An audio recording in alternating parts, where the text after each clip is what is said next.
গত ২ মাস ধরে আমার ভয়েসটা আগের মতো নেই। ভোকাল কর্ডে প্রবলেম হয়ে গেছে অতিরিক্ত ঠান্ডার কারণে। অক্টোবরের ১৪ তারিখে একটা আইসক্রিম খেয়েছিলাম। আর ২৩ তারিখে ফ্রিজের কিছু মিষ্টি খেয়েছিলাম।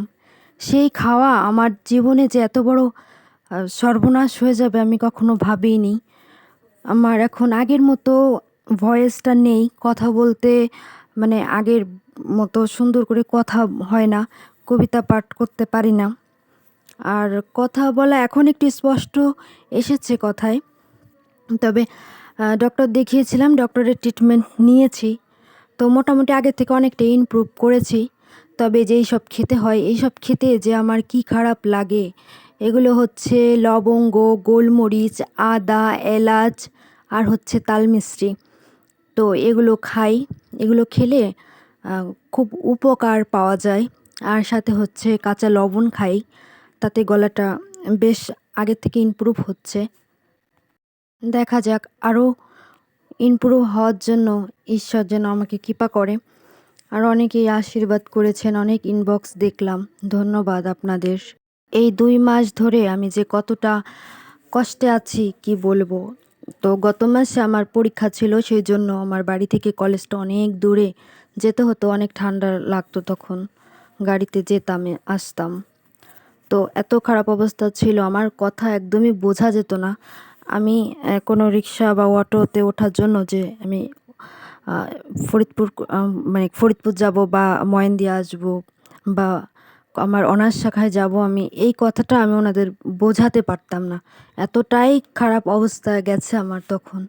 আর প্রচণ্ড পরিমাণে কষ্ট হতো, কথা বলতেই কষ্ট হতো।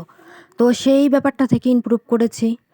তো বুঝেছি যে, যে সমস্ত মানুষ কথা বলতে পারে না, তাদের কষ্টটা আসলে কতটা ভয়ঙ্কর হতে পারে। লিখেছিলাম একটা গল্প, সেই ব্যাপারটা আমি নিজেই ভোগ করেছি। ডক্টর বলেই দিয়েছে যে, আইসক্রিম সারা জীবনের জন্য বর্জন করতে হবে, ফ্রিজের মিষ্টি খাওয়া যাবে না। এটা একটু নিষ্ঠুরতাই হয়ে গেছে। তো ডক্টরকে বলেছি যে, এত নিষ্ঠুর কেন? উনি হচ্ছে উনি উনি আসলে এত ভালো একটা ডক্টর, আমাকে অনেক কিছু বুঝিয়ে বলেছে। ঠিক আছে, ওগুলো আর খাবো না, কি আর করা। কিন্তু এই ২ মাস আমি যে কতটা কষ্ট পেয়েছি সেটা শুধু আমি জানি আর ঈশ্বর জানে। প্রচণ্ড পরিমাণ গলা ব্যথা হতো, প্রচণ্ড পরিমাণ। আর নভেম্বরের ২৬ তারিখ থেকে এই আজকে অবধি গলার সমস্যা নিয়েই ভুগছি। তো আস্তে, আস্তে ইমপ্রুভ হচ্ছে। আশা করি সবটা ঠিক হয়ে যাবে। তো ডক্টরই বলেছিলেন যে, তুমি হচ্ছে প্রতিদিন ভয়েস করবা এবং শুদ্ধ বাংলা ভাষায় যেভাবে তুমি কবিতা পাঠ করো, সুন্দরভাবে ভিডিও উপস্থাপন করো, ওইভাবে করেই হচ্ছে ভিডিও করবা। আর দেখবা যে ভয়েস কতটুক ইমপ্রুভ হচ্ছে।